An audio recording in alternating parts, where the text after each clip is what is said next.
Friday afternoon சரி சமையல் செய்யலான்னு சொல்லிட்டு கிச்சனுக்குள்ளே வந்தேன். சரி ஃபஸ்ட்டு ஒரு டீயை போட்டு குடிப்போம்னு சொல்லிட்டு டீ வைக்க ஸ்டார்ட் பண்ணியாச்சு. இன்றைக்கி டாபிக் பார்த்திங்கன்னா அரேஞ்ச் மேரேஜ்.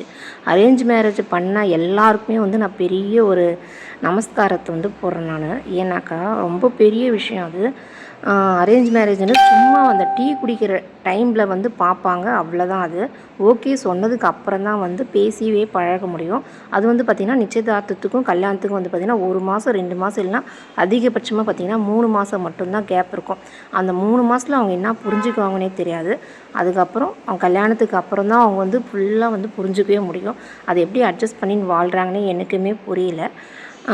ஆனால் ரொம்ப பெரிய விஷயந்தான் அந்த மாதிரி அட்ஜஸ்ட் பண்ணி வாழ்கிறது. ஏன்னா லவ் மேரேஜ் பண்ணுறதுன்றது 1 வருஷம் 2 வருஷம் பழகி லவ் மேரேஜ் பண்ணியுமே அட்ஜஸ்ட் பண்ணவே முடியல. அதுக்கப்புறம் டிவோர்ஸ் வரலும் போகுது. அரேஞ்ச் மேரேஜ்ன்றது ரொம்ப பெரிய விஷயம் தான்.